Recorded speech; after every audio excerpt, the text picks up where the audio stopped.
ونصلي على رسوله الكريم أما بعد أعوذ بالله من الشيطان الرجيم بسم الله الرحمن الرحيم قد جاءكم من الله نور وكتاب مبين وما أرسلناك إلا رحمة للعالمين صدق الله مولانا العظيم وصدق رسوله النبي الكريم ونحن على ذلك لمن الشاهدين والشاكرين والحمد لله رب العالمين. پس وہ نور پاک رب العالمین پیدا ہوئے، مبدع کونین ختم المرسلین پیدا ہوئے، سبحان اللہ، جان عالم قبلہ اہل یقین پیدا ہوئے، شکر عزت رحمت للعالمین پیدا ہوئے، جہاں میں غل ہوا محبوب رب العالمین آیا، جہاں میں غل ہوا محبوب رب العالمین آیا، شہنشاہ دو عالم صاحب تاج و نگی آیا، گناہگاروں خطا کاروں پریشانی ہوئی ظاہر، گناہگاروں خطا کاروں پریشانی ہوئی ظاہر، تمہارے بخشوانے کو شفیع النبی نہ تھا معلوم کوزے میں سمندر بھی سماتا ہے، نہ تھا معلوم کوزے میں سمندر بھی سماتا ہے، محمد مصطفیٰ کو دیکھ کر سب کو یقین ہے، دم آخر نبی کو دیکھ کر حسرت کے چلاؤں، میرا مرجان میرا مولا میرے دل کا بڑھیا جا. محترم مقام قابل صد احترام الحاج ڈاکٹر محمد قاسم رضا صدیقی قادری چشتی فریدی اور محترم ڈاکٹر صحابت اللہ کے برادران اکرام، شرکائے محفل میلاد النبی صلی اللہ علیہ وآلہ وسلم، پردہ نشین اسلام کی باعزت باعزت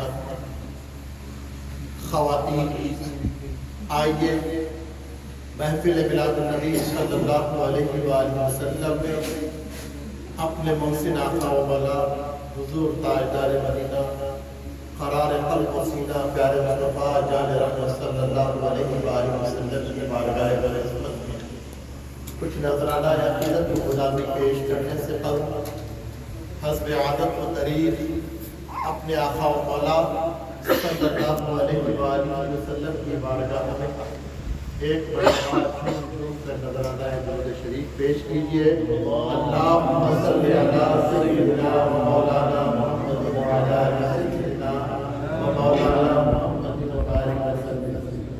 اور ایک مرتبہ نبی و آل نبی کی بارگاہ میں بآواز بلند درود پاک کا نظرانہ پیش کیجئے. اللہم صلی علی سیدنا و مولانا محمد و علی سیدنا و مولانا محمد و بارک وسلم. یہ صدیقی منزل ہے، صدیقی گھرانہ، اور ہمارے عقیدے اور ایمان کی بنیاد رکھنے والی ذات حضرت سیدنا ابوبکر صدیق رضی اللہ تعالیٰ. تو ہم بات سیدنا ابوبکر صدیق رضی اللہ تعالیٰ عنہ سے کریں گے. تو سیدنا صدیق اکبر رضی اللہ تعالیٰ عنہ کی دعائی آپ کو کہتا ہوں، اور ایک مرتبہ نبی آل نبی و اصحاب نبی کی بارگاہ میں درود شریف میں نذرانہ پیش کیجیے گا. اللہم صلی علی سیدنا و مولانا محمد و علی سیدنا و مولانا محمد و بارک وسلم.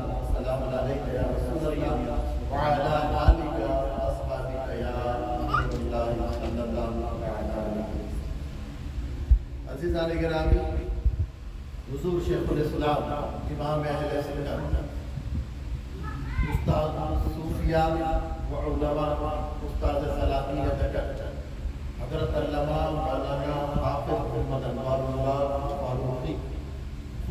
سرہ العزیز اپنی مشہور و معروف معرکۃ الغارہ تصنیف لطیف بنا انوار احمدی، جو آپ نے مدینہ طیبہ میں اپنے 3 سالہ قیام مدینہ پاک میں حرمین سرکار صلی اللہ علیہ وسلم کے مواضع شریف کے ارد گرد تشریف رکھ کر یہ کتاب اور تصنیف اور تعریف فرمائی۔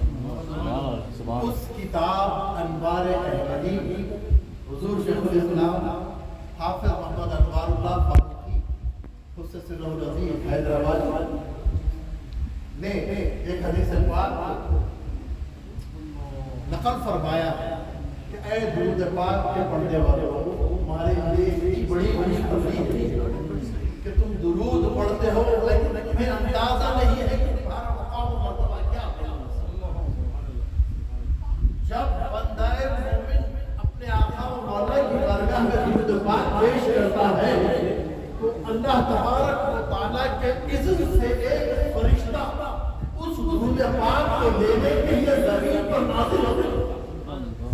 اس کے اذن سے اللہ تبارک و تعالیٰ کے اذن سے آتا ہے، اور آپ کے پڑھے ہوئے درود کو وہ فرشتہ لے کر پھر عرش اعظم اور رب تبارک و تعالیٰ کی بارگاہ میں جاتا ہے۔ جب وہ فرشتہ درود کو لے کر گزرتا ہے تو اس فرشتے کا گزر دوسرے فرشتوں پر بھی ہو گیا، عرش اعظم پہ رہنے والے فرشتوں پر سے بھی اس میں گزر ہوتا ہے۔ جب وہ عرش اعظم پہ یہ فرشتے دیکھ رہے ہیں اور یہ دعائیں دیتے ہیں کہ یہ جو درود پاک جس نے پڑھا ہے اس پر بھی اللہ تبارک و تعالیٰ کی رحمت ہے، اور وہ فرشتہ گزرتے ہوئے اللہ عز و جل کی بارگاہ میں اللہ عز و جل کے حضور اس درود پاک کو پیش کرتا ہے۔ اے اللہ پاک، فلاں امت فلاں مقام پر تیرے حبیب احمد مختار صلی اللہ علیہ وسلم پر درود بھیجا ہے۔ اللہ تبارک و تعالیٰ اس فرشتے کی اطلاع، حالانکہ اللہ تبارک و تعالیٰ جانتے ہیں، لیکن یہ سب حضور شیخ الاسلام فرماتے ہیں یہ سب جو ہو رہا ہے یہ پیارے مصطفیٰ کے احترام میں، پیارے مصطفیٰ کے اکرام، پیارے مصطفیٰ کی تعظیم بتانے کے لیے فرشتہ جب اللہ عز و جل کی بارگاہ میں ہمارا نام پیش کرتا ہے، اللہ عز و جل فرماتے ہیں کہ اس درود کو میرے حبیب احمد مختار کی بارگاہ میں پیش کر دو تاکہ میرے حبیب سیدنا محمد مصطفیٰ صلی اللہ علیہ وسلم اس درود پڑھنے والے امتی کے لیے دعائیں خیر کریں۔ اب وہ فرشتہ اللہ عز و جل کے حکم پر پیارے مصطفیٰ کی بارگاہ میں ہمارا نام لے کر ہمارے والد گرامی کا نام لے کر یہ حدیث کو نقل کرنے کے بعد حضور شیخ الاسلام فرماتے ہیں درود پڑھنے والوں، تمہیں اندازہ نہیں ہے، اب یہ حدیث پاک کو ملاحظہ کرنے کے بعد اپنی خصمت پر ناز کرو کہ جب تم درود پڑھتے ہو تو ایک خاص فرشتہ تمہارے درود کو لینے کے لیے آسمان سے نازل ہوتا ہے، تمہارے درود کو لے کر تمہارا نام اللہ عز و جل کی بارگاہ میں پہلے پیش کیا جاتا ہے، اور پھر اللہ عز و جل کے حکم پر تو تمہیں اندازہ نہیں ہے کہ تمہارا نام اللہ کے حضور پہلے ہوگا، پھر بعد میں پیارے مصطفیٰ کی خدمت میں اللہ عز و جل کے حکم پر وہ فرشتہ آ رہا ہے جو پاک کو پیش کرتا ہے۔ اس کے بعد شیخ الاسلام فرماتے ہیں اس فرشتے کو اللہ عز و جل حکم دیتے ہیں کہ پیارے مصطفیٰ جان رحمت صلی اللہ علیہ وسلم پر جس امتی نے درود پڑھا نا، اس امتی کے لیے قیامت تک کی دعائیں استغفار اور برکت ہے۔ سبحان اللہ، سبحان اللہ، سبحان اللہ۔ حضور شیخ الاسلام فرماتے ہیں اور ایک حدیث پاک کو نقل کرتے ہیں، آقا صلی اللہ علیہ وآلہ وسلم نے ارشاد فرمایا، اللہ تبارک و تعالیٰ نے ایک فرشتے کو مقرر فرمایا ہے، روئے زمین پر جو کوئی مجھ پر درود شریف پڑھتا ہے، میری بارگاہ میں درود پاک پڑھتا ہے، تو پیارے مصطفیٰ کے خدوم مبارک کے پاس یہ فرشتے کو اللہ تبارک و تعالیٰ نے ڈیوٹی لگا رکھی ہے، اور وہ فرشتے کی صلاحیت کو حضور شیخ الاسلام تحریر فرماتے ہوئے ارشاد فرماتے ہیں، اللہ تبارک و تعالیٰ نے اس فرشتے کو ایسی قوت و صلاحیت عطا فرمائی کہ ساری مخلوق کی آواز کو یکساں سننے کی صلاحیت رکھتا ہے۔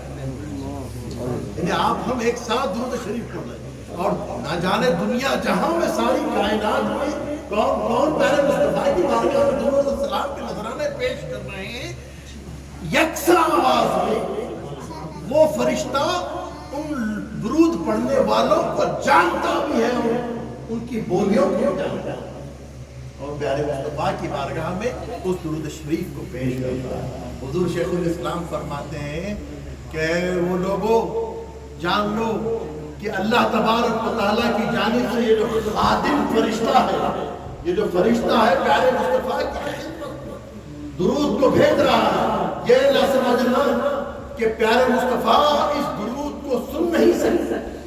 یاد رکھو یہ خدمت گزار غلام خادم فرشتے کو اللہ تبارک و تعالیٰ نے اتنی صلاحیتوں سے نوازا ہے کہ اس کے حبیب احمد مختار صلی اللہ علیہ وآلہ وسلم کو کسی درجہ اولا یہ صلاحیت اللہ تبارک و تعالیٰ نے عطا فرمائی ہے کہ یاد رکھو، ساتھ میں یہ عقیدہ بھی رکھنا چاہیے کہ جب ہم درود پاک پڑھتے ہیں تو پیارے مصطفیٰ جان رحمت صلی اللہ علیہ وآلہ وسلم بھی نفس بنفس نفیس اپنے کانے مبارک سے ہمارے درود شریف کو استعمال فرما رہے ہیں اور اپنی چشمان مبارک سے ہماری محفل کو راز پاؤں۔ پیارے مصطفیٰ کے بارے میں یہ عقیدہ رکھنا ہے۔ اور حضور شیخ الاسلام آگے فرماتے ہیں، حضرت سیدنا آدم صفی اللہ علیہ نبینا علیہ السلام اپنے ہونہار فرزند حضرت شیس علیہ السلام کو اپنا خلیفہ مقرر فرمائے۔ حضرت شیس علیہ السلام خلیفہ مقرر فرمائے اور وصیت فرمائے کہ بیٹا اس منصب خلافت کا خیال رکھنا، اس کی حفاظت کرنا، اس کو تقوی و پرہیزگاری کے ذریعے سے اور اللہ تبارک و تعالیٰ کی عبادت کے ذریعے سے اس کو مضبوط قائم رکھنا، اور تقوی و پرہیزگاری کے ساتھ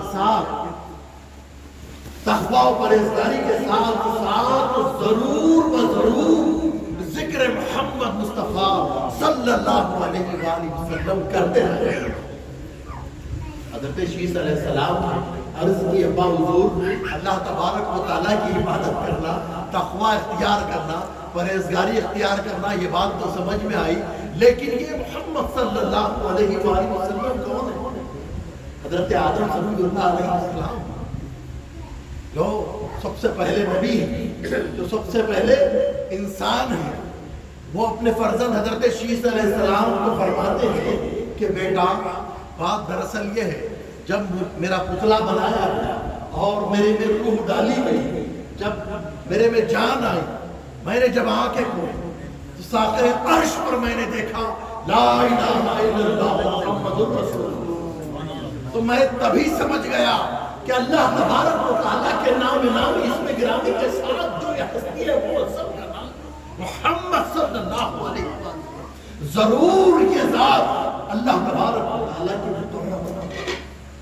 محبوب ذات۔ اس کے بعد مجھے سارے عالمین کی سیر کرائی گئی، جنت کی سیر کرائی گئی، میں جنت کے ایک ایک مقام پر، جنت کے ایک ایک درخت کے پتے پر دیکھتا ہوں تو محمد صلی اللہ علیہ وسلم کا نام کرتا ہے۔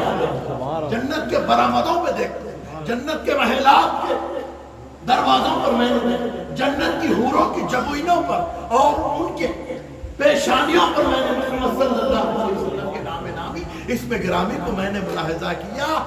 الغرض حضرت آدم علیہ السلام فرماتے ہیں اللہ تبارک و تعالیٰ نے فرشتوں کو حکم دیا کہ مجھے ساری کائنات کی سیر کرائے، تو میں نے ساری کائنات کی سیر کیا، میں کوئی مقام ایسا نہیں پایا جہاں پر محمد صلی اللہ علیہ وسلم کا نام نامی اس میں گرامی نہ ہو۔ نعرہ تکبیر، اللہ اکبر، نعرہ رسالت۔ یا رسول اللہ یا علی. اس کے بعد فرماتے ہیں کہ بات آگے یہ ہے کہ جب انہیں دنیا میں جنت سے نازل کیا گیا اور اللہ کے حضور اپنی خطا پر توبہ کرتا رہا، استغفار کرتا رہا، کئی سال گزر گئے، پھر مجھے ایک خیال آیا کہ وہ جو محبوب جن کا نامی اس پروگرام میں ہر جگہ دیکھتا تھا، اللہ حضور، اللہ پاک کے حضور ان کا وسیلہ لے کر آئیں گے، تو میں نے سیدنا محمد مصطفیٰ صلی اللہ علیہ وسلم کا واسطہ دیا. جیسے ہی میں نے واسطہ دیا میری توبہ کو اللہ نے قبول کیا. سبحان اللہ سبحان اللہ سبحان اللہ. اسی لیے بیٹا ان کا ذکر کرتے رہے اور یہ نصیحت اور وصیت فرمائی کہ جب بھی تم اپنی اولاد میں اپنے فرزند ہونہار فرزند کو پاؤ تو اسے اپنا خلیفہ مقرر کر کے میری تمام باتوں اور نصیحتوں کو اس کو پہنچانا اور اسے یہ کہنا کہ اپنے خلیفہ اپنے فرزند یہ نصیحت پہنچا دینا اور ذکر محمد صلی اللہ علیہ وسلم.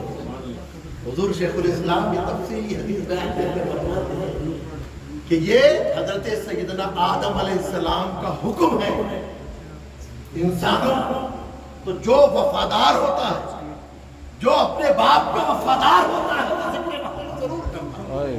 الحمدللہ ہم ہمارے جد حضرت سیدنا آدم علیہ السلام کے وفادار ہیں، ذکر محمد صلی اللہ علیہ وسلم کی محفل سجائے. سبحان اللہ. اس بات پر ہم اللہ کا شکر ادا کرتے ہیں، اس بات پر ہم اللہ کا شکر ادا کرتے ہیں. پیارے مصطفیٰ جان رحمت صلی اللہ علیہ وآلہ وسلم کا ذکر خیر کیوں کیا جاتا ہے؟ حضور شیخ الاسلام اپنی کتاب مقاصد الاسلام میں فرماتے ہیں عید میلاد النبی صلی اللہ علیہ وآلہ وسلم کی محفلوں کے منعقد کرنے کی وجہ یہ ہے کہ اہل ایمان کو جمع کر کے اپنے آقا و مولا صلی اللہ علیہ وآلہ وسلم کے بڑے معجزات، کمالات، اختصاصات بیان کیے جاتے ہیں. اب شروع تو آخر آپ نے دیکھا ہوگا بچوں نے نعت قصیدے شروع کیے، نعت حضرات اپنے اپنے انداز میں پیارے مصطفیٰ کی تعریف بیان کی. تو اس طرح تعریف کرنے سے اہل ایمان خوش ہوتے ہیں، فرت مسرت سے سرشار ہوتے ہیں، اور جن کے دلوں میں قدورت ہے، جن کے دلوں میں بغض و عناد ہے، ان کے چہرے بدل جاتے ہیں ویسی محفل سے قطرہ، اور پھر سوال کرتے ہیں کہ یہ کیا ہے؟ تو سمجھ جانا جس نے سوال کیا وہ ناخلف اولاد کو صحبت فرما بردار بھی ہوتے ہیں، ناخلف بھی ہوتے ہیں. حضور شیخ الاسلام فرماتے ہیں جس نے میلاد پر اعتراض کرے تو سمجھ جانا یہ ناخلف ہوگا. سمجھدار فرما بردار ہونہار اولاد وہ ہوتی ہے جو ذکر محمد صلی اللہ علیہ وسلم خندہ پیشانی سے حاضر ہو جائے اور باادب طریقے سے ذکر مصطفیٰ صلی اللہ علیہ وسلم. سبحان اللہ. عزیزان گرامی، یہ آج سے نہیں ہو رہا، یہ 1400 سال سے ہو رہا ہے. رونے والے روتے رہتے ہیں، رونے والوں کی پیروی کرتے ہیں. ہم خوش ہونے والوں میں سے ہیں، ہم خوش عقیدہ ہیں. خوش ہونے والے خوش ہوئے جب اللہ تبارک و تعالیٰ نے اپنے حبیب احمد کبریا صلی اللہ علیہ وآلہ وسلم کو اس دنیا میں بھیج لیا. جب میرے آقا کی آمد رحمت اس دنیا میں ہوئی تو ساری مخلوق خوشیاں منا رہی. حضور شیخ الاسلام امام المسلمین حضرت مولانا محمد عبد القدیر صدیقی حضرت بحر العلوم کا میں نے خطاب آپ کے سامنے پیش کیے. حضور بحر العلوم نے کیا فرمایا؟ جہاں میں غل ہوا، جہاں میں غل ہوا محبوب رب العالمین آیا.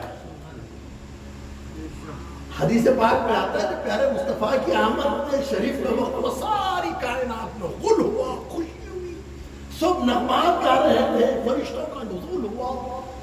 اس موقع پر ایک رونے والے کی آواز، اس موقع پر اب ساری جو خوشی کی محفل میں آپ اندازہ لگائیں کہ خوشی کی محفل ہے، اس میں اگر ایک روتا ہے تو ساری محفل کیا ہوتی ہے؟ ڈسٹرب ہو جاتی ہے، مقدر ہو جاتا ہے. تو ایک رونے والے کی آواز آئی. جیسے ہی رونے والے کی آواز آئی سید الملائکہ حضرت سیدنا جبریل علیہ السلام نے رونے والے کی طرف توجہ کی کہ آخر رونے والا کون ہے؟ تو اپنے دامن میں اپنے سر کو ڈھانپ کر رو رہا تھا اور سامنے پڑی خاک لے کر اپنے اوپر ڈالے رہا، خاک لے رہا تھا، مٹی لے رہا اور اپنے چہرے پر ڈال رہا اور دھاڑے مار مار کر رہا، دھاڑے مار مار کر رہا ہے۔ حضرت جبریل علیہ السلام اس کے قریب گئے، پوچھے اے بدبخت اس خوشی کے ماحول میں کہ آج رحمت للعالمین صلی اللہ علیہ وآلہ وسلم کی آمد ہے، اللہ کے حکم پر جھنڈے لگائے گئے، اللہ کے حکم پر جھنڈے لگائے گئے، فرشتوں کا نزول ہو رہا، چرند پرند خوشیاں منا رہے ہیں، ساری زمین پر آسمان کے ستارے قریب ہو گئے، ساری کائنات منور ہو گئی، ایسے خوشی کے ماحول میں تم ہو رہا ہے کون ہے؟ کہ پوچھنے پر جب اپنے گریبان سے سر اٹھایا تو وہ تھا ابلیس لعین۔ حضرت جبریل امین نے پوچھا کہ رونے کی وجہ کیا ہے؟ اس نے کہا کہ جبریل کیا بتاؤں کہ آج میرے منصوبوں کو خس و خاشاک کرنے والی، ناکام کرنے والی ذات کی آمد ہو گئی، اس غم میں رو رہا ہوں۔ حضرت جبریل امین خاموش نہیں ہوئے۔ حضرت جبریل امین نے کہا کہ اچھا اس غم میں رو رہا ہے تو اب یہاں پہ قریب رونے کی ضرورت نہیں، ایک زوردار ٹھوکر انہوں نے ماری۔ جبریل امین نے کہا تھا سید الملائکہ ہے، انہوں نے ایک زوردار اس کو ڈانٹ ماری تو مکے سے نکلا تو مقام میں عدن میں جا گیا۔ تو میلاد پر ناخوش ہونے والوں کے ساتھ سیدنا جبریل امین نے کیا کیا وہ یاد ہے، اور سیدنا جبریل امین نے جب اس کو کر لگا، پھر ادھر مدینے ادھر مکہ شریف کی مقام پر قریب میں قبیلے میں ایک یہودی عالم وہ نکل کر جو ہے قریش مکہ کی طرف گئے۔ قریش مکہ کیا تمہارے پاس کوئی نومولود آیا ہے؟ قریش مکہ نے کہا کہ ہاں ہمارے پاس ایک فرزند گلبند کی آمد ہوئی ہے جس کا شہرہ بچا ہے ساری کائنات میں۔ اس نے کہا کہ مجھے ان کے پاس لے کر اس گھرانے والوں کے پاس۔ مکے والوں نے حضرت سیدنا عبد المطلب رضی اللہ تعالیٰ عنہ کے پاس اس یہودی عالم کو لے کر آئے۔ اس نے حضرت عبد المطلب سے سوال کیا کہ آپ کے گھر لڑکا تولد ہوا ہے؟ آپ نے فرمایا کہ ہاں میرے گھر مجھے پوتا ہوا ہے۔ تو اس نے کہا کہ میں فلاں یہودی فلاں مقام سے آیا ہوں، قبیلے سے آیا ہوں، میں نے اپنی یہودی کتابوں میں جو تمام آثار پڑھے ہیں وہ تمام آثار کو میں نے آسمانوں ستاروں اور ساری فضاؤں کو دیکھ کر محسوس کر لیا ہے کہ وہ رحمت للعالمین نبی آخر الزمان صلی اللہ علیہ وسلم کی آمد ہو چکی ہے، لیکن مجھے میری کتابوں میں جو موجود نشانی ہے وہ ایک نشانی کی تصدیق نہیں ہے، وہ تصدیق کے لیے مجھے آپ کے پوتے کی زیارت کرنا ہے، آپ برائے مہربانی آپ کے پوتے کی مجھے زیارت کرا دیا۔ حضرت سیدنا عبد المطلب نے اس یہودی عالم کو میرے آقا صلی اللہ علیہ وسلم کے کاشانہ رحمت میں لے کر آتے ہیں اور سیدہ بی بی آمنہ سلام اللہ علیہا سے میرے آقا علیہ السلام کو لے کر اس یہودی عالم کو بتاتے ہیں۔ جیسے ہی اس نے دیکھا اس نے چادر مبارک ہٹانے کی اجازت چاہی اور شانہ مبارک پر چادر کو ہٹایا، دیکھ کر ایسے غضبناک چیخیں مارتے ہوئے وہاں سے نکلا، ایسے دھاڑے مارتے ہوئے نکلا، اے قریش مکہ تم کو مبارک ہو، اے بنی اسرائیل تمہارے سے نبوت چلی گئی، تمہارے سے نبوت چلی گئی۔ چیخیں مارتا ہوا، دھاڑے مارتا ہوا نکل گیا۔ علماء فرماتے ہیں پیارے مصطفیٰ کی ولادت کے وقت دو رونے والوں نے بہت شور مچایا، ایک تو ابلیس لعین تھا اور وہ ایک یہودی تھا جس نے پیارے مصطفیٰ کی آمد کی تصدیق کرنے کے بعد قریش مکہ پر بات دی اور بنی اسرائیل کے کہا کہ تم سے نبوت چلی گئی۔ عزیزان گرامی، حضور شیخ الاسلام فرماتے ہیں کہ میلاد کی محفل منعقد کرنے کا مقصد یہی ہے کہ پیارے مصطفیٰ جان رحمت صلی اللہ علیہ وآلہ وسلم کا ذکر خیر بہت ہو، کہ ذکر محمد صلی اللہ علیہ وسلم سے پیارے مصطفیٰ جان رحمت صلی اللہ علیہ وآلہ وسلم کے ذکر مبارک سے دلوں کو اطمینان ملتا ہے، دلوں کو سکون ملتا ہے۔ جہاں ذکر محمد ہوتا ہے، جہاں پیارے مصطفیٰ کا ذکر ہوتا ہے، وہاں رحمت کے فرشتوں کا نزول ہوتا ہے۔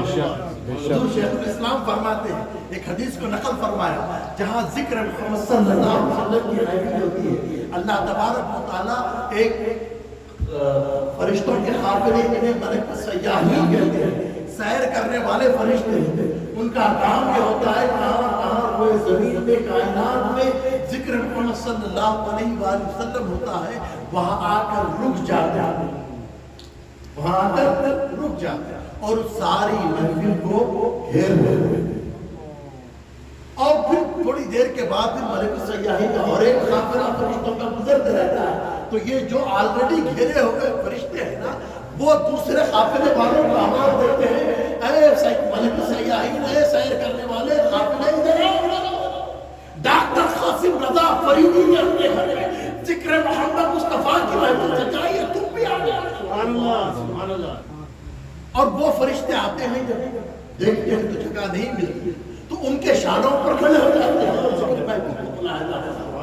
پھر وہ دوسرے آنے والے قافلے والوں کو ندا دیتے ہیں، آؤ آؤ یہاں ذکر مصطفیٰ کی محفل ہے، ملاحظہ کرو۔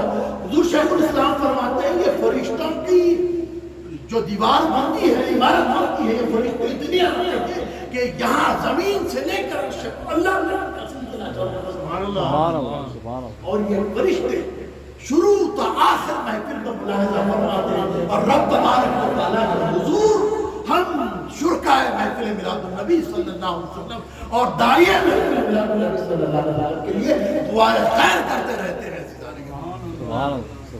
یہ کوئی معمولی محفل نہیں، جو جتنے ادب سے یہاں بیٹھتا ہے وہ اتنا پاتا ہے۔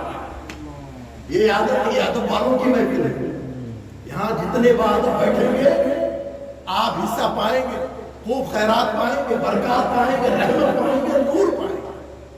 پیارے مصطفیٰ، اب سوالات اس فتنہ پر غور میں اب دیکھیں 1400 سال پہلے سے یہ ولادت پاک کی محفل ہے۔ حضور شیخ الاسلام کا جو حوالہ دیا وہ 150 سال پرانے مدینہ شریف میں قیام کیا تھا، آقا صلی اللہ علیہ وسلم کے حکم پر حیدرآباد تک کیا، تشریف لائے، مدرسہ قائم فرمایا۔ آپ نے فرمایا میں ایک مرتبہ مدینہ پاک میں آقا کی بارگاہ میں حاضر ہوا، پھر اس کے بعد نیند لگ گئی، میرے آقا نے حکم دیا کہ انصار اللہ حیدرآباد تک کی طرف جاؤ، دین کی خدمت کرو۔ حضور شیخ الاسلام فرماتے ہیں پیارے مصطفیٰ کے حکم پر مدینے سے ہجرت کر کے حیدرآباد تک گئے اور انہوں نے مدرسہ قائم فرمایا۔ اتنی بڑی شخصیت حضور شیخ الاسلام فرماتے ہیں 150 سال پہلے کی بات بتا رہا ہوں۔ حضور شیخ الاسلام فرماتے ہیں مکہ اور مدینہ میں، کیونکہ آپ وہاں کئی سال رہے، مکہ شریف میں بھی رہے، مدینہ شریف میں بھی، تو حضور شیخ الاسلام فرماتے ہیں جب میرا قیام مکہ مکرمہ میں اتفاقاً 12 ربیع الاول کو ہوا تو میں نے دیکھا کہ مکہ مکرمہ میں میلاد پاک کی محفل حرم طیبہ میں منعقد ہوتی، اور جو عرب کے دیگر کئی قبائل کے لوگ آتے اور حرم مکہ سے کعبۃ اللہ شریف سے سیدہ بی بی آمنہ صلی اللہ علیہ کے مقام تک لوگ قصیدہ پڑھ کر جوق اور جوق خطار پر خطار آ کر مکان کے پاس کھڑے رہ کر فاتحہ دیتے، قصیدے پڑھتے اور میلاد پاک صلی اللہ علیہ وسلم کا ذکر خیر ہوتا، حتیٰ کہ یہ تک لکھا کہ یہ سب ہونے کے بعد وہاں پر لنگر بھی تقسیم ہوتا اور حضور شیخ الاسلام نے فرمایا میں خود وہاں پر تھا نفس نفیس، اور وہاں پر لنگر میں نے بھی کھایا۔ جب یہ آپ نے دیکھا اور اس کے بعد آپ نے فرمایا کہ حرم مکہ اور حرم مدینہ میں اس طرح عیدین میں خطبہ ہوتا ہے، 12 ربیع الاول کو خطبہ میلاد کیا جاتا ہے، خطبہ میلاد ہوتا ہے۔ حضور شیخ الاسلام فرماتے ہیں جب آپ حیدرآباد تک آئے تو اتفاق سے آپ کی شان وہ تھی کہ آپ اتنے بہترین عالم دین استاد تھے کہ سلاطین دکن جو حیدرآباد دکن کے نظام تھے ان کے استاد بھی تھے آپ، تو آپ نے اپنے شاگرد کو جو بادشاہ تھے نظام تھے حیدرآباد کو، ان کو حکم دیا کہ دیکھو میں حرم طیبہ میں یہ مناظر دیکھا اچھے مناظر کہ حرم کے کھڑے رہ کر 12 ربیع الاول کو خطبہ میلاد پڑھتے ہیں. حرم مدینہ میں سرکار کے نواز شریف کے پاس ممبر پر وہاں کا حرم مدینہ کا امام خطبہ میلاد پڑھتے ہیں. تو میں چاہتا ہوں کہ مکہ مسجد جو ہماری مسجد ہے، شاہی مسجد ہے، اس میں بھی 12 ربیع الاول کو بلال کا خطبہ منعقد کیا جائے. نظام حکم نے حضور شیخ الاسلام کی تجویز کو قبول فرمایا اور 130 سال سے آج بھی حیدرآباد خطبہ میلاد پڑھا جاتا ہے. اب پرسوں 12 ربیع الاول کو 15 دن پہلے بھی پڑھا گیا. بارہ اٹھا کے آپ کے لیے تو آسانیاں ہیں. حیدرآباد دکن کی مکہ مسجد 12 ربیع الاول نکال کے دیکھ لیجیے. ابھی ریسنٹ کا 15 سپٹمبر 16 سپٹمبر پیر کے دن مکہ مسجد میں صبح 10 بجے وہاں کے حبیب خطبہ میلاد پڑھا. ہزاروں کی تعداد میں مسلمان شریک ہوئے. یہ کوئی عدت نہیں. عدت کہنے والے کہتے ہیں. اب لوگ آتے کتنوں کا جواب دیں گے بھائی؟ سیدھا سیدھا اپنے علماء و صوفیاء کی اتباع کرو. بھلے بھلائی ہے اسی میں. سوالات کریں گے. صابر بھائی نے اشارہ کیا کہ اگر مگر میں گئے تو پھر گئے. جس نے مانا نبی کو وہ مومن ہوا. کہ پیارے مصطفیٰ کے بارگاہ اب یہ بشر رہے. اس لیے ہمارے حیدرآباد دکن کے مشہور علامہ عود یعقوبی رحمۃ اللہ علیہ انہوں نے کہا کہ اگر سرکار بشر ہے تو یہ مثل بشر کیا ہے. اس کے لیے علماء کے پاس بیٹھ کر باادب طریقے سے قرآن کو سمجھنے کی ضرورت. انہوں نے کہا اپنے نام کے شعر میں سرکار اگر بشر ہے تو یہ مثل بشر کیا ہے. اتنا کوئی سمجھاتا سرکار کے بارے میں, اتنا کوئی سمجھاتا سرکار کے بارے میں. پیارے مصطفیٰ صلی اللہ علیہ وسلم کے بارے میں اس طرح کی باتیں کرتے ہیں حضرات کرام کی دل کو بڑا تکلیف ہوئی. ہمارے علماء نے کس عرق ریزی کے ساتھ ہمیں احادیث مبارکہ سنت طیبہ صحابہ کرام کا ادب. اب یہ قرآن میں ہے کیا میلاد پڑھنے؟ سرکار نے حکم دیا کیا؟ سرکار نے صحابہ نے منایا تھا. ہاں بابا منایا تھا. ان کے منانے کا انداز آج تم دور کا تقاضا بنانے کا انداز ہے. آپ ہم جب خبروں میں چلے جائیں گے آگے 50 سال کے بعد 1 صدی کے بعد میلاد پاک کے منانے کا تصور الگ ہو جائے گا. لیکن ضرور میلاد پاک ضرور میلاد پاک کو خواجہ غریب نواز سرکار نے میلاد حضرت بختیار قادری نے میلاد تقلید کا 4 ائمہ میں سے کسی ایک کی تقلید کیا. ہم حنفی ہیں, کوئی شافعی ہے, کوئی حنبلی ہے, کوئی مالکی ہے. سوال کرتے ہیں کہ بھئی یہ تقلید کی کیا ضرورت جب قرآن آپ کے سامنے ہے, جب حدیث رسول تمہارے سامنے ہے, سنت رسول تمہارے سامنے ہے, پھر اب تقلید کی کیا ضرورت ہے؟ امام اعظم ابو حنیفہ کی پیروی کی کیا ضرورت ہے؟ کیا امام مالک کی پیروی کی, جب رسول کی حدیث آپ کے سامنے, سنت آپ کے سامنے. عزیزان گرامی ایسے جھمیلوں میں پڑھنے کی ضرورت نہیں.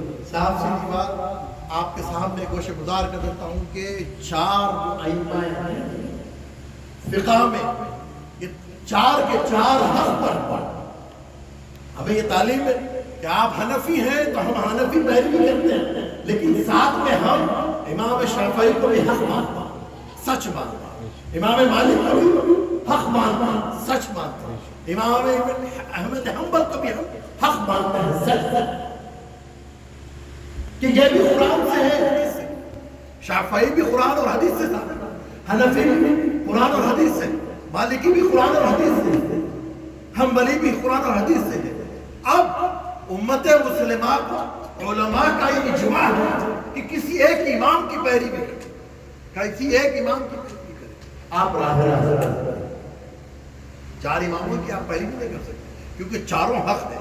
بات آپ کے سامنے مختصر عرض کروں گا, ٹاپک چینج ہو رہا ہے, میں عنوان کو بدلنا نہیں چاہتا, پیارے مصطفیٰ کے کمالات کی طرف آ جاؤں گا, لیکن اختصار کے ساتھ آپ کی توجہ یہ دلانا چاہتا ہوں کہ یاد رکھ لیجیے چاروں مذہب آپ ان 4 ائمہ کو چھوڑ کر اگر قرآن اور حدیث کی طرف سے جائیں گے, آپ مسائل نکالنے کی کوشش کریں گے تو مسائل تو آپ کو کوئی نقوی ملے گا, کوئی حنفی ملے گا, کوئی مالکی ملے گا, کوئی شافعی, کوئی حنبلی ملے گا.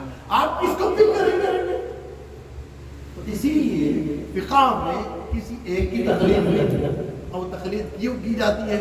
اب آپ کے سامنے گوشہ گزاری ہے کہ خواجہ فرید نواز سرکار ہندوستان میں تشریف لائے, اسلام کو لے. حنفی امام اعظم کے حضرت مختار کاکی امام اعظم کے حضرت خواجہ فرید الدین مسعود بن شکر امام اعظم کے حضرت نظام الدین محبوب الہی حنفی, حضرت نصیر الدین چراغ دہلوی امام اعظم کے, حضرت خواجہ بندہ نواز گیس الدراز بلند پرواز حنفی, حضرت محدث دکن عبداللہ شاہ صاحب قبلہ جنہوں نے مشکات شریف کی شرح کی اجازت المساوی. محدث دکن اتنی بڑی شخصیت کا نام ہے, امام اہل سنت عظیم البرکت الشاہ مولانا احمد اللہ فاضل بریلوی الحمدللہ, جن کا نام لیتے ہیں تو اہل سنت کے چہرے کھل اٹھتے ہیں. وہ سبحان اللہ. شیخ الاسلام ان کا ذکر کر رہا ہوں. وہ یہ دین کی خدمت کرنے والے اولیاء و صوفیاء کی فہرست, یہ جتنی میں نے آپ کے سامنے کی سب کے سب تقلید کرنے والے, امام اعظم کے ماننے والے, کسی نہ کسی امام کو تقلید کرنے والے. آپ ایسے سوال نہیں کرنا چاہتے, سیدھا سیدھا اپنے علماء کو, اپنے اولیاء کی باتوں پر عمل کریں اور راہ راست کریں. عزیزان گرامی, پیارے مصطفیٰ جان رحمت صلی اللہ علیہ وسلم کے ایک صحابی حدیث پاک کو روایت کرتے ہیں, فرماتے ہیں کہ پیارے مصطفیٰ جان رحمت صلی اللہ علیہ وسلم کے ساتھ ہم ایک مرتبہ سفر پر پیارے آقا کریم صلی اللہ علیہ وسلم دوران سفر استراحت فرمانا چاہا. آقا نے حکم دیا کہ پڑاؤ ڈال دیا جائے. پیارے آقا علیہ السلام کے حکم پر پڑاؤ ڈال دیا گیا. پیارے مصطفیٰ استراحت کرنے کے لیے لیٹ گئے. پیارے مصطفیٰ لیٹ گئے, آنکھ بند کر گئی. وہ صحابی عرض کرتے ہیں کہ جیسے ہی پیارے مصطفیٰ آنکھ لگی, میں نے دیکھا قریب سے جھاڑ زمین سے نکلتا, اپنی جڑوں کو نکالتا اور انسان مثل انسان چلتا ہوا پیارے آقا کریم صلی اللہ علیہ وسلم کے قریب آ جاتا اور اپنی شاخوں کو پیارے مصطفیٰ کے اوپر ڈھانک لیتا. وہ صحابی عرض کر فرماتے ہیں کہ مجھے تشویش ہونے لگی, بےچینی ہونے لگی کہ یہ جھاڑ میرے آقا علیہ السلام پر اپنے شاخیں بچھاور کر رہا ہے, کہیں کوئی شاخ پیارے مصطفیٰ جان رحمت صلی اللہ علیہ وسلم کو لگ کر عزت نہ آ جائے, تکلیف نہ آ جائے. میں قریب جا کر دیکھتا ہوں تو وہ جھاڑ پیارے مصطفیٰ جان رحمت صلی اللہ علیہ وسلم کے جسم مبارک کے اوپر کمان کی طرح, اب آپ اندازہ ہوتا ہے کمان کی طرح چھوٹتا ہے. کچھ دیر دیکھتا ہوں, توقف کرتا ہے, اس کے بعد پھر اپنی شاخوں کو, اپنے برانچز کو اٹھاتا ہے, پھر اپنی جڑوں کی مدد سے واپس چلتا ہوا اپنے مقام پر جا کر لگ بھی جاتا ہے. جیسے کہ میرے آقا صلی اللہ علیہ وسلم نیند سے بیدار ہوئے, میں نے سارا ماجرا حضور کی بارگاہ میں رکھا. پیارے مصطفیٰ جان رحمت صلی اللہ علیہ وسلم نے فرمایا کہ یہ جھاڑ نے اللہ تبارک و تعالیٰ کی بارگاہ میں عرض کی کہ اے اللہ تیرے حبیب مختار صلی اللہ علیہ وسلم یہاں آرام فرما رہے ہیں, مجھے اجازت دے کہ پیارے مصطفیٰ کی بارگاہ میں حاضر اللہ تبارک و تعالیٰ کی بارگاہ میں اس جھاڑ نے جب عرض کی, اللہ نے اسے اذن دیا کہ جاؤ. اللہ کے اذن پر یہ جھاڑ اپنے مقام سے نکل کر میرے پاس آیا, مجھے سلام پیش کیا اور اپنے مقام پر جا کر لگ گیا. سبحان اللہ, سبحان اللہ.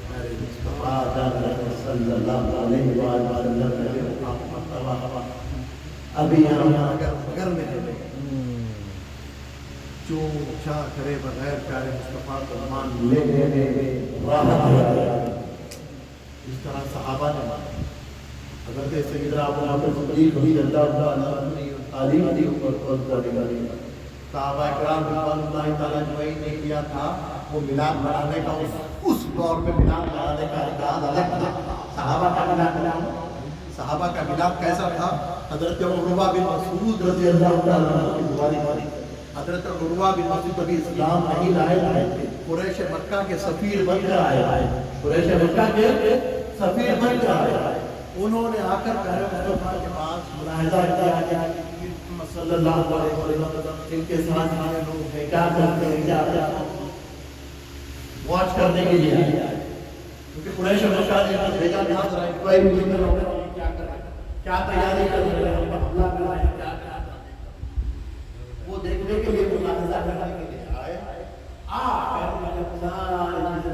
کر کے قریش مکہ نے کہا یہ سارے حالات میں کیا بیان کیے، صحابہ کا عمل بیان، حضرت عروہ بن مسعود داخل اسلام ہو گئے، مصطفیٰ کو دیکھ کر انہوں نے کہا اے قریش مکہ، جس ہستی کی بات کر رہے ہو وہ ہستی ایسی ہے جن کے چہرے کو دیکھنے کے بعد دل میں خیال اترتا ہے کہ چہرہ چھوٹا نہیں۔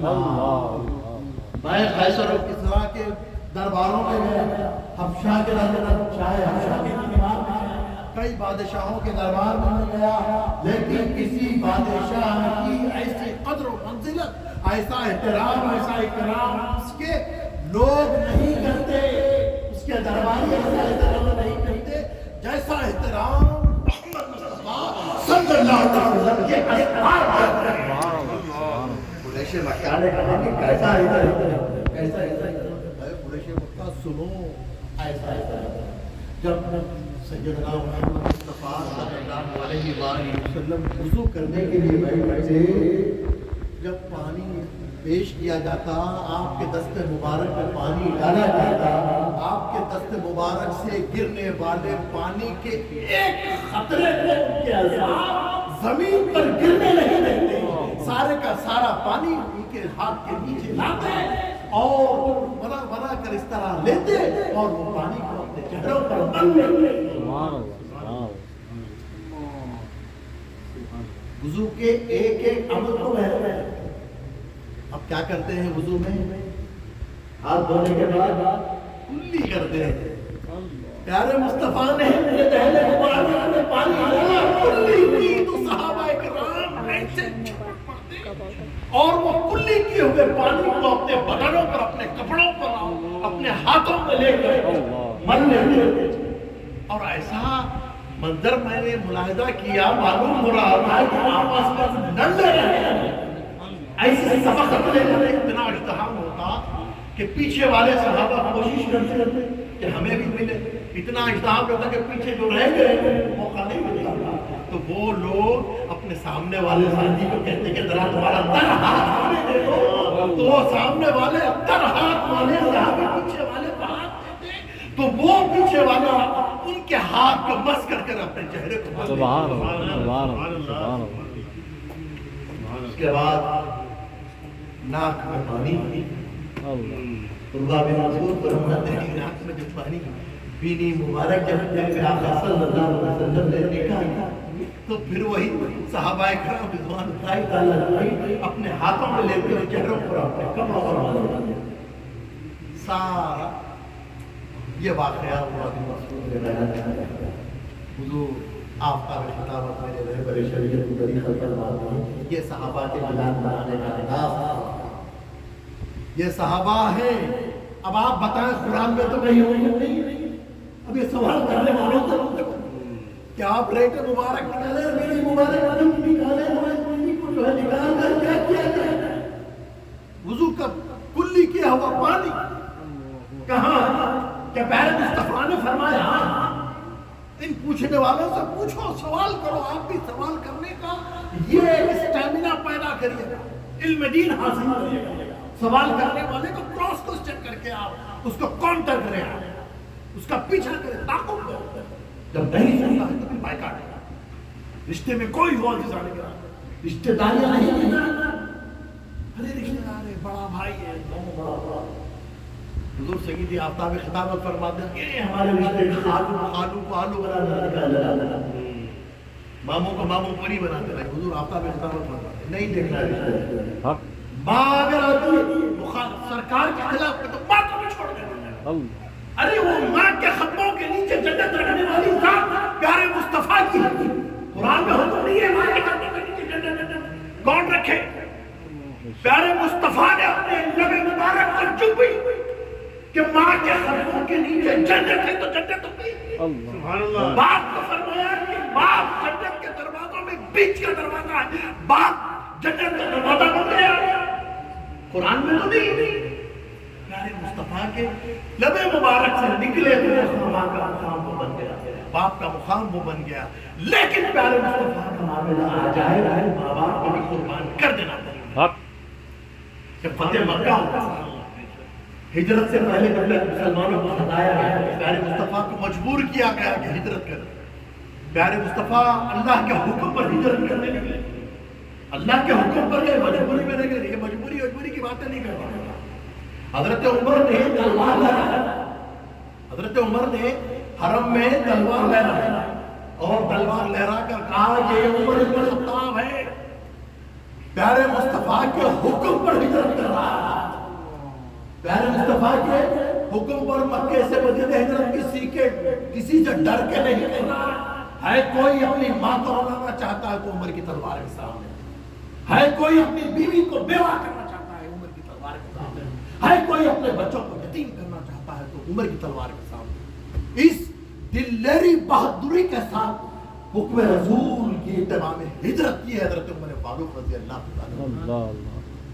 اور پیارے مصطفیٰ جب ہجرت کیے سیدنا ابوبکر صدیق رضی اللہ تعالیٰ عنہ کے ساتھ, ہجرت سے پہلے حضرت عثمان بن ابی طلحہ جو کعبے کے کلید بردار, جن کے پاس کعبے کی کنجی ہوتی تھی, چابی ہوتی, کلید بردار اسے ہے. پیارے مصطفیٰ نے عثمان بن طلحہ کو بلایا اور کہا کہ عثمان ہجرت کر رہے ہیں, کیا ارادہ ہے؟ اللہ کا حکم ہے, مجھے طواف کرنا ہے اور کعبے میں داخل ہونا ہے, کعبے کی کنجی دو. حضرت عثمان بن طلحہ ایمان نہیں لائے تھے, کفار قریش کے ساتھ تھے. انہوں نے کہا کہ نہیں, آپ کو چابی نہیں دی جائے گی, ہم آپ کو چابی دینے والے ہرگز نہیں.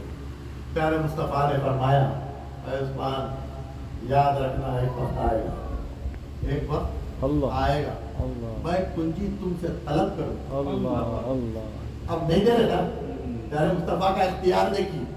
پیارے مصطفیٰ فرما رہے عثمان ایک وقت آئے گا میں کنجی طلب کروں گا اور تم اپنے ہاتھوں سے مجھے کنجی لا کر دے گا اور کعبہ کھولا جائے گا, میں داخل ہوں گا اور اس کے بعد کعبے کو میں تالا لگاؤں گا. تالا لگا کر پھر میں کنجی تمہارے حوالے کر دوں گا, کنجی تمہارے حوالے کر دوں گا اور یہ چابی تمہاری نسل در نسل قیامت تک چلے گی. جائے کہ دنیا میں کوئی ظالم و جابر بادشاہ آئے, وہ تمہاری اولاد سے کنجی کو حاصل کر لے, لیکن پھر ایک دور ایسا آئے گا کہ پھر تمہاری نسل میں وہ چابی قیامت تک چلے گی. یہ میرے آقا صلی اللہ علیہ وسلم ہجرت سے پہلے فرمائے. فتح مکہ ہوا, جو مکے میں پورا وقت طریقے سے داخل ہوا. آقا صلی اللہ علیہ وآلہ وسلم نے فرمایا کہاں ہے عثمان بن طلحہ, بلاؤ. عثمان بن طلحہ کہاں ہے, بلاؤ. صحابہ کرام نے حکم پر عثمان بن طلحہ کے پاس گئے. پیارے مصطفیٰ اپنے بارگاہ میں طلب فرما رہے آ جاؤ. آئے. اب آئے جیسے آئے اسلام لانے کی خواہش ظاہر کی, یا رسول اللہ داخل اسلام ہونا چاہتا ہوں. آپ کلمہ پڑھا کر داخل اسلام فرما لی. پیارے مصطفیٰ نے کہا کہ اے عثمان کہیں یہ مسلمانوں کے زور سے طاقت سے ڈر کر تو نہیں اسلام قبول نہیں, یا رسول اللہ دل سے قبول تھا. آپ کی بارگاہ میں حاضر ہوں, غلامی میں قبول فرما لی تھی. آقا صلی اللہ علیہ وآلہ وسلم نے انہیں کلمہ پڑھا کر داخل اسلام کیا اور فرمایا عثمان کعبے کی چابی. کہا تھا نا کعبے کی چابی لا. حضرت عثمان بن طلحہ رضی اللہ تعالیٰ عنہ حکم رسول فوراً دوڑے ہوئے گھر کو پہنچے. کہاں جاتے؟ گھر میں جاتے. اور جیسے ہی گھر میں داخل ہوئے فوراً اس مقام پر جہاں کعبے کی کنجی ادب و احترام کے ساتھ رکھی جاتی, فوراً جا کر اس کنجی کو لینا چاہتے ہیں تو ان کی ماں جن کے قدموں کے نیچے عثمان بن طلحہ کی کیا ہے جنت ماں آتی ہے، بھائی عثمان کیا ہو رہا؟ تو کہتے ہیں ماں کعبے کی چابی لے کے جا رہا ہوں کہ محمد صلی اللہ علیہ وآلہ وسلم مدینہ شریف سے واپس تشریف لائے ہیں، مکے کو انہوں نے فتح کیا ہے اور میں داخل اسلام ہو کر کلمہ پڑھ کر ان کی غلامی کو قبول کر لیا اور انہوں نے حکم دیا ہے کہ کعبے کی چابی لاؤ، ان کے حکم پر کعبے کی چابی لینے جا رہا ہوں۔ آپ کی والدہ داخل اسلام نہیں، انہوں نے کہا ہے عثمان رکو رکو رکو، یہ کعبے کی چابی ہمارے سلسلے میں چلی آ رہی ہے اولاد در اولاد، یہ ہماری ملکیت ہے، اس کو نہیں دینا، نہیں میں لے جانے نہیں دیتی، میں ہر کس لے جانے کی اجازت نہیں دیتی۔ حضرت عثمان بن طلحہ نے کیا کیا؟ جیسے ہی ماں نے کہا کہ نہیں لے جانے دیتی، عثمان بن طلحہ نے تلوار نکالی اور اپنی ماں کی گردن پہ رکھا اور کہا کہ ماں اجازت دو گی یا نہیں، ورنہ اس تلوار سے تمہاری گردن قلم کر دوں گا، اور کعبے کی چابی ضرور لے جا کر محمد مصطفیٰ صلی اللہ علیہ وسلم کی بارگاہ میں پیش کر۔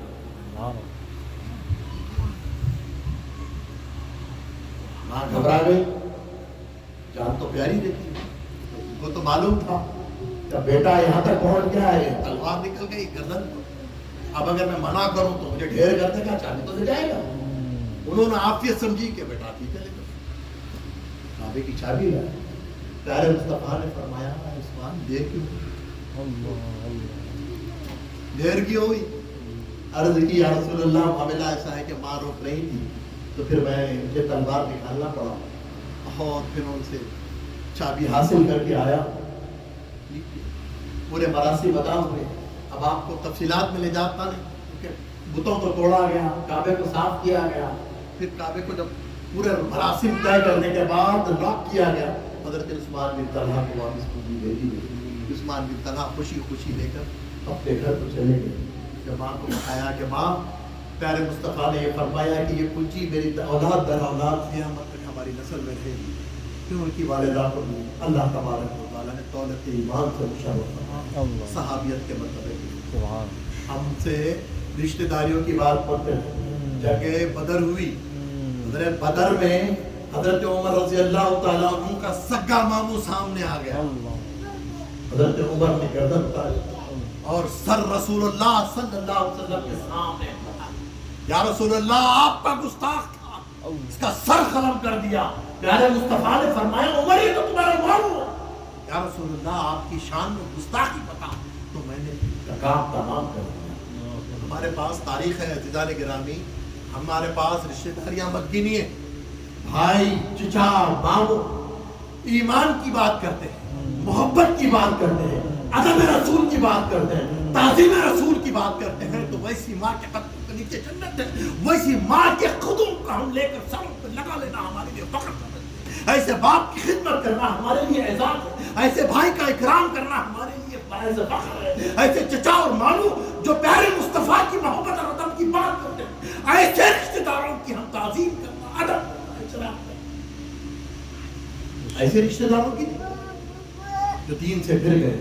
اللہ تبارک و تعالیٰ سے دعا کرتے ہیں کہ پاک پروردگار شروع تا آخر جو محفل بات منعقد کی گئی اس کو قبول فرمائے۔ محترم ڈاکٹر محمد قاسم رضا صدیقی فریدی، یہ صدیقی گھرانہ اس لیے عزیزان گرامی آپ دیکھیں اس میدان سے کتنا صدیق ہے، پر یہ صدیقی گھرانے میں بات ہو رہی اور الحمدللہ میں بھی بحر العلوم علامہ مولانا محمد عبد القدیر صدیقی حضرت رحمۃ اللہ علیہ کی خانقاہ سے وابستہ ہوں، صدیقی گھرانے سے، صدیقی خانقاہ سے مجھے فیضان ملا ہے، تو ذکر مصطفیٰ صلی اللہ علیہ وآلہ وسلم بیان کرنے کی سعادت حاصل کر رہا ہوں۔ حضور شیخ الاسلام شمس المفسرین استاد صوفیاء و اولیاء مولانا محمد عبد القدیر صدیقی حضرت رحمۃ اللہ علیہ حیدرآباد دکن کی بہت بڑی علمی شخصیت کا نام آپ کے سامنے لے رہا ہوں۔ آپ کی کتاب الدین حدیث کی کتاب ہے، اس میں آپ تحریر فرماتے ہیں،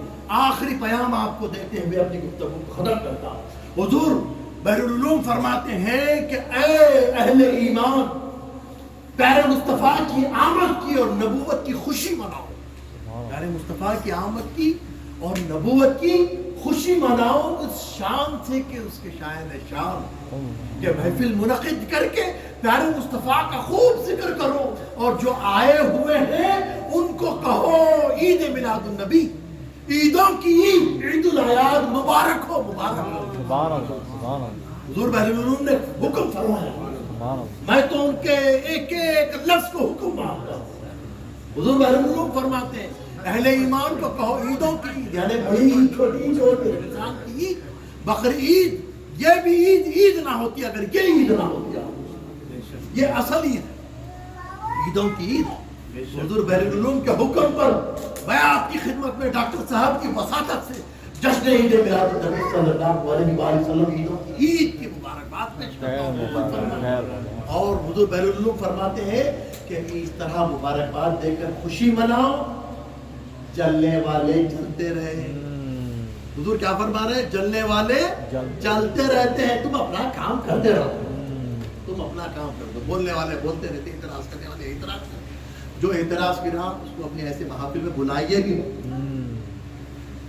اللہ تبارک و تعالیٰ ساری محفل کو قبول فرمائے۔ محترم ڈاکٹر صاحب قبلہ اتنی عقیدت اور محبت کے ساتھ محفل منعقد کرتے ہیں، اللہ ان کے بلانے کو قبول فرمائے، ہمارے آنے کو قبول فرمائے۔ محترم ڈاکٹر صاحب کے گھر میں اللہ کروڑوں رحمتیں برسائے، اس گھر میں سے ہر قسم کے شیطانی فتنے، فساد، جادو، ٹونا، آسیب کے اثر کو دفع فرمائے۔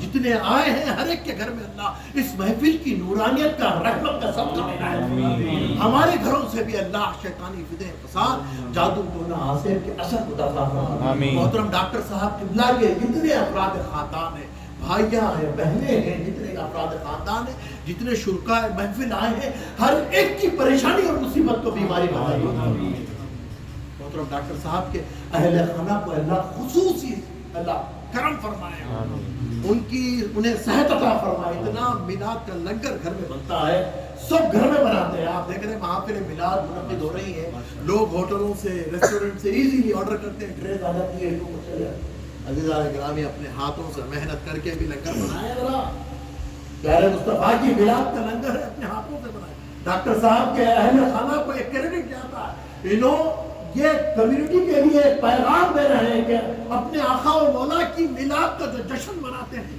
اپنے ہاتھوں سے پکائیں۔ تازہ لگائیں، گھر کی خواتین اتنی محنت کر کے اتنا ضیافت کا اہتمام کرتے ہیں، اللہ تبارک و تعالیٰ ان ہاتھوں کو سلامت رکھے جن ہاتھوں سے لنگر پکایا گیا۔